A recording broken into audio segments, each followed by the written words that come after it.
Magandang araw po sa ating lahat, mga kapatid na riders, at ganoon din po sa ating mga kababayan na maaaring manood nitong ating video. Ito pong aking ilalabas na video ay reaction po sa mga pahayag ni Colonel Nebrija ng MMDA. Ganon din po yung pong reaction ko po sa pahayag ng DOTR consultant na dating LTO Chief Engineer Albert Swansing. At magbibigay din rin po ako ng reaksyon sa inilabas na pahayag ni Mr. Ben Tulfo nitong bitag. Kung mapapansin ninyo po, nitong mga nagdaan, maraming araw na rin po ang nagdaan na parang ako po ay tahimik lamang dito sa issue na ito. Pero nakiliti po ako dito sa huling nabasa ko dito sa comment ni Colonel Nebrija. Sabi po niya dito, tama po, huli ng enforcer, idol. Ganito po sabi niya, tama po, huli ng enforcer, idol nyo mali, ha ha ha ha, siya turuan ninyo. So ito po ay 2 days ago. Ibig sabihin po ay hanggang sa kasalukuyan po ay naniniwala po si Colonel Nebrija na tama ang ginawang panghuhuli at paninikit ng kanilang enforcer sa rider na hindi nakasapatos ang kanyang angkas, ang kanyang asawa. At dahil po dito ay nagdudulot po ito ng kalituhan dito sa ating mga kapatid na motorcycle riders. Lalong-lalo na po yung ating mga kapatid na motorcycle riders na nagagawi o taga-roon sa Metro Manila. Lilinawin ko lamang po sa ating lahat, ito pong issue na ito ay hindi Colonel Busita versus Colonel Nebrija. Huwag po tayong magpadala sa issue na parang kami po ni Colonel Nebrija ay nag-aaway dahil dito sa nangyaring insidente. Ang usapin po dito ay ang tamang pagpapatupad ng batas para hindi maabuso o maperwisyo ang sino mang rider na nagagawi sa Metro Manila. Lilinawin ko po, ako po ay hindi nakikipag-away kay Colonel Nebrija. Kaya ginagawa ko ito. Ito po ay sa abot po ng aking makakaya ay nais ko lamang pong ipagtanggol ang panig ng ating mga kapatid na riders. Kung mapapansin naman po ninyo, yung mga nauna kong videos ay ako po ay walang pinipili. Basta tama ang rider, wala po akong pinipili. Ipinaglalaban ko po ito sa maayos na pamamaraan. At napansin nyo naman po na matapos kong maaksyonan ang aking pagtulong dito sa ating mga kapatid na riders, ganun din ang mga truck drivers na humingi ng tulong sa atin. Siguro naman po ay napapansin ninyo na ang enforcer o ang police o ang sinita nating riders ay nagpapapicture pa po kasama ako. Ito po ang patunay na hindi naman po ako bastos o siga kapag ka po ako'y may inaayos na problema. Ito pong nangyari na issue, ito nga pong backrider na nakasandals, ang nangyari po nito ay tumawag sa akin itong rider. Ganon din po ang kanyang asawa. At sinabi po nila na natikitan ang rider dahil nga ang kanyang backrider, ang kanyang asawa ay hindi nakasapatos. At syempre po, alam naman po nating lahat na ako po ay may advokasya at kapag tama po ang rider o ang driver at mali ang enforcer o ang police, ipinagtatanggol po natin ang rider. At hindi po ako, wala po akong karanasan na binaraso o ano paman kapag ka mali ang rider o ang driver. Yun lamang po ang pwede kong ipagmalaki, na hindi po ako pumapadrino sa mali. So yun na nga po, humingi po ng tulong sa akin ng mag-asawang riders, at base naman sa batas ay hindi po dapat hinuhuli ang backrider o ang rider kapag ang kanyang backrider ay naka-tsinelas o hindi nakasapatos. Gusto ko lamang pong idagdag sa paglilinaw sa inyo na hindi po ang ibig sabihin na ipinagtatanggol ko ang mag-asawang riders. Hindi po ang ibig sabihin nito ay hindi ako sang-ayon na okay lang na nakatsinelas ang ating backrider. Ang punto po dito ay yung tamang pagpapatupad ng batas na dapat igawin o ipatupad ng sino mang enforcer o ng sino mang mga enforcers. At totoo naman po na maganda kung ang backrider natin ay nakasapatos din. Totoo po yan. Pero hindi po natin pwedeng hulihin, tikitan at panagutin ang backrider o ang rider kapag ang kanyang angkas ay nakatsinelas o hindi nakasapatos. So balikan ko lamang po itong post, itong naunang pahayag ni Colonel Nebria patungkol dito sa issue na ito. Doon po sa paragraph 1 ng kanyang post, sabi po niya dito, ilabas mo ang batas na nagtatalaga sa iyo ng kapangyarihan na pagbayarin ang enforcer namin ang isang araw sa sweldo ng hinuli nila. Baka usurpation of authority ka, boy, para iutos at ipilit sa enforcer namin yan. Paglilinaw po, hindi ko lamang po alam kung anong particular na batas, pero alam po nating lahat na kapag ikaw ay may nagawang pagkakasala sa sino man, ay ikaw po ay maaaring panagutin ng batas para magbigay ng danyos. Ito yung madalas po nating tinatawag na danyos for wisyo. Ano po? Na ibig sabihin, pag may napinsala ka o may naging kasalanan ka sa iyong kapwa, ikaw ay maaaring panagutin ng batas. Pero dito po sa usaping ito, hindi na po kailangang hanapan pa ako ni Colonel Nebria ng batas na nagsasabi na ako ay binibigyan ng kapangyarihan, sapagkat hindi ko naman po inutusan o hindi ko pinilit ang kanilang enforcer. Malinaw na malinaw po sa video, kaharap po ang iba pang mga traffic enforcers ng MMDA, hindi ko po inutusan at lalong hindi ko po pinilit ang kanilang enforcer para bayaran itong mag-asawang riders. Malinaw po doon, iminungkahi ko na dapat ay bayaran niya itong isang araw nitong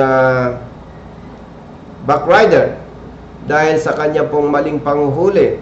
At kaharap din po ang iba pang mga MMDA enforcers, at makikinig po natin sa video na inaamin po nila, hindi nila hinuhuli ang mga riders na may angkas na hindi nakasapatos. Malinaw na malinaw po yun.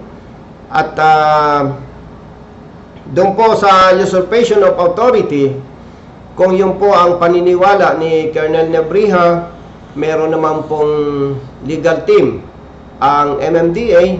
Siguro po para mas maging malinaw ito sa ating lahat, at kung pinaniniwalaan po niya na ako ay may nalabag itong sinasabing usurpation of authority, totoo po na napakaganda na ako po ay sampahan niya ng kaso para ang korte ang magsasabi po kung ako po ay nagkasala sa batas. Ito nga pong tinatawag na usurpation of authority.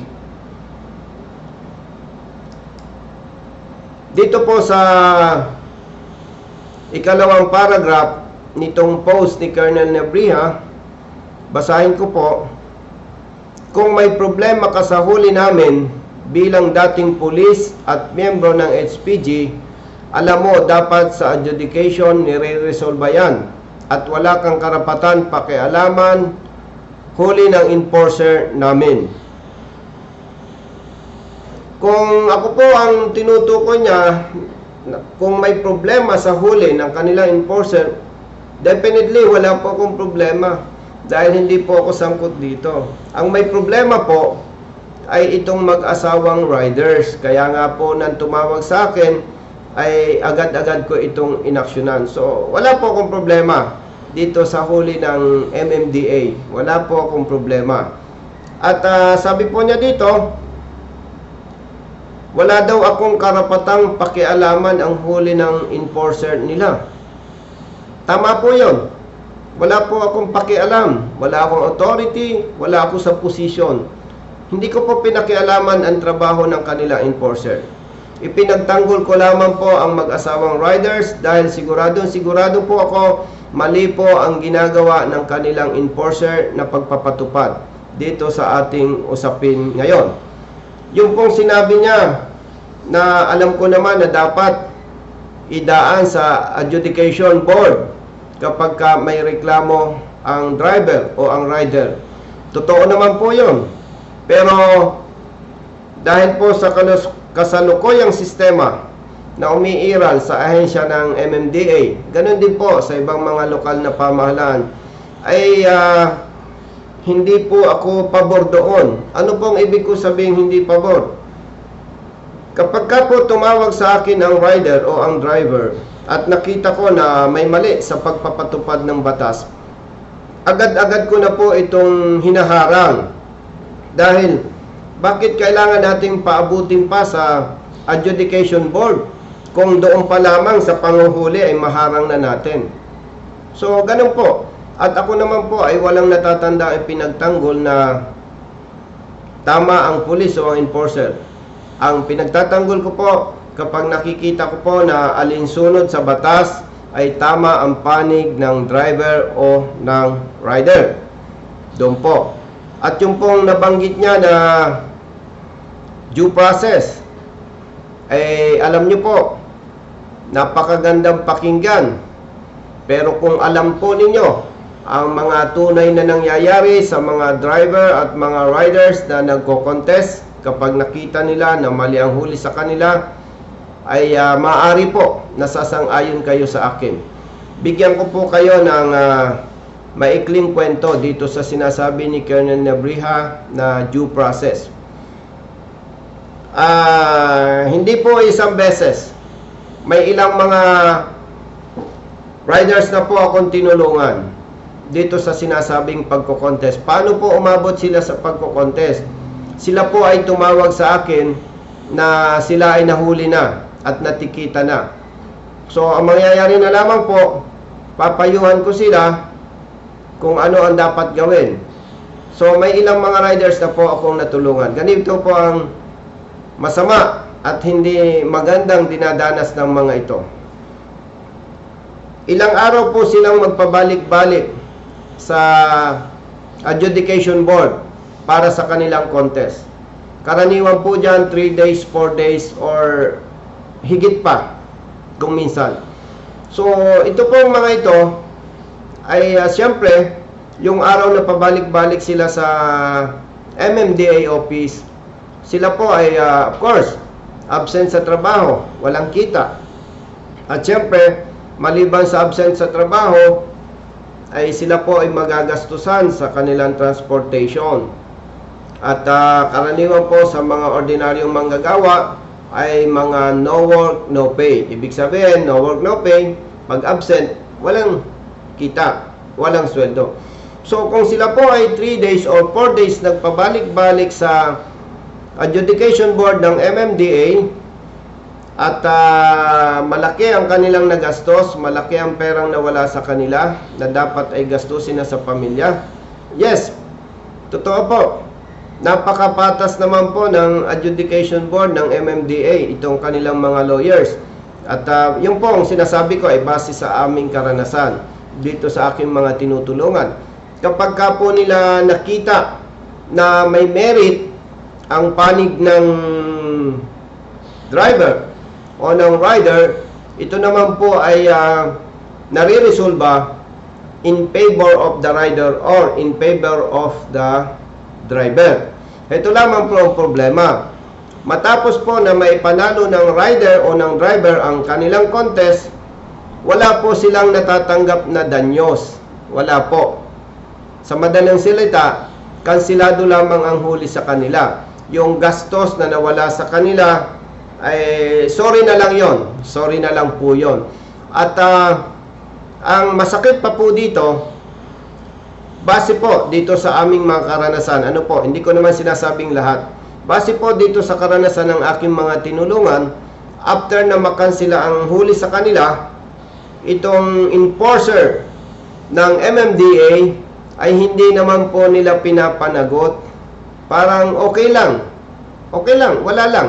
So, sa madaling salita po, kung ating uunawain yung sinasabi ni Colonel Nebria na due process, maganda po sa tenga, ang gandang pakinggan. Pero kung susuriin po nating mabuti, kung ikaw po ay rider o driver na biktima ng maling panghuhuli ng kanila enforcer, kung iyo pong gagamitin ang iyong talino, at ito naman ay ginagawa ng marami, kahit alam nilang mali ang huli, masakit sa kanilang kalooban, pikit mata, binabayaran na lamang po nila dahil talagang totoo po, mas malaki ang mawawala sa kanila dahil dito sa sinasabi ni Colonel Nebria na due process. Hindi ko po alam kung alam ito ni Colonel Nebria, dahil siguro po kung alam niya, baka tatahimik na lamang siya. No po? Kung alam naman niya itong aking mga nabanggit, hindi ko alam kung ano itong sinasabi niya na due process. So total, para sa akin, talagang itong due process na sinasabi niya ay maganda lang sa tenga. Pero sa parte po ng driver o ng rider, talagang ito po ay perwisyo. Perwisyo po talaga. Kahit manalo sa contest, kung ating susuriing mabuti, overall, talo pa rin po ang driver o ang rider kahit na ang mga ito ay nasa katwiran. At ang nagkamali namang enforcer ng MMDA ay hindi po nila pinapanagot. Siguro po, maaaring pasinungalingan ito ni Colonel Nebria, at syempre, siya naman po ay opisyal at responsible public servant. Kung kanya po itong pasinungalingan, siyempre, hindi po maaari ang kwento. Kailangan ilabas po niya ang mga patunay na itong mga riders at mga drivers na nag-contest ay kanilang binayaran ang danyos at kanilang pinanagot ang mga enforcers na napatunayang nagkasala. Nabanggit niya rin po dito na kung gusto ko raw mag-apply na hearing officer ng MMDA, mag-apply daw po ako. Ay alam niyo po, hindi naman ako nagyayabang. Ay kahit po sa panaginip, hindi ko naisip yan. Bakit po? Ay kung mag-hearing officer naman ako, limitado rin naman po yung aking capacity. Ibig sabihin, hindi ko na po kailangang mag-apply bilang hearing officer. Dahil po sa mga karanasan ko, magagaling naman yung kanilang mga lawyers, yung mga hearing officers nila. At nakita ko naman na talagang patas po sila. So, meaning, doon po sa punto na yon, walang problema. Walang problema. Kaya, ito naman ay napag-uusapan lang, hindi ako kailangan ng MMDA para mag-hearing officer dahil napakagagaling po ng kanilang lawyers. Wala po doon ang problema Ang problema po doon, yung kapag naresolba ang kaso, at naipanalo ng rider o ng driver ang kanilang contest, yung danyos, at hindi rin napapanagot ang kanilang enforcer.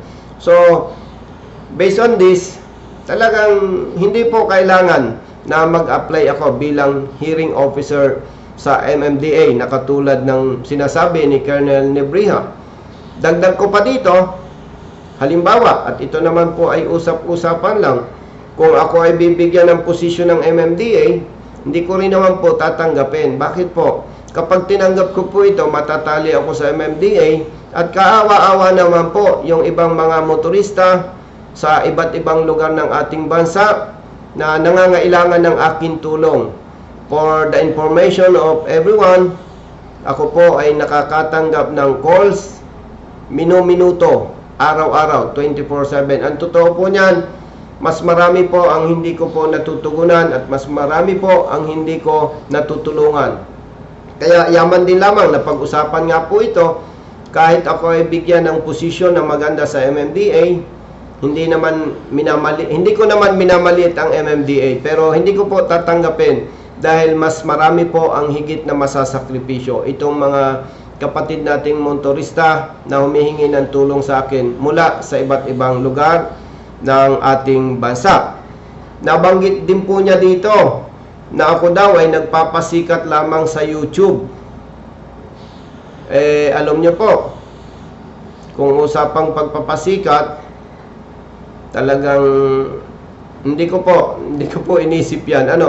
Siguro po ay spekulasyon lang yan ni Colonel Nebriha, dahil ang totoo naman ay aminin natin ang totoo, dahil po dito sa aking advokasya ay kinilala po ito ng ating mga kababayan at na-appreciate po nila ito. Kaya wala po akong intention magpasikat sa YouTube. Nabanggit niya po dito, marami ka bang views? Malaki na ba ang kita? Ganito po, sa usapang kita, si Colonel Nebriha po ay Colonel, opisyal. Ang isang pagkakamali lamang po niya, dapat bago niya ito binitawan, ay nag-research muna siya. O kaya, meron naman siyang magagaling na staff, dapat ipinasilip niya yung aking YouTube channel. Ganito po yan. Ang aking pong YouTube channel ay Colonel Bosita, Arsap. Colonel Bosita, Arsap. Makikita po ninyo sa aking mga videos, ang liit lamang po ng views. Pero yung napakarami, mga iba't ibang YouTubers, mga iba-ibang vloggers, ang lalaki po ng views. Pansinin po ninyo yan. Meron pong, let's say for example, meron po akong video. After 3 days or 5 days, makikita ko ang views nito, 10,000, 25,000, 60,000. Then, pag nakita ko po yung ibang gumamit ng video ko, 700,000, 900,000, 1 million, 3 million. May nakita pa nga po kung gumamit ng video ko 13 millions. So, nagulat po ako na binitawan ito ni Colonel Nebriha, itong nabanggit niya na kung malaki na raw ang kita ko sa YouTube.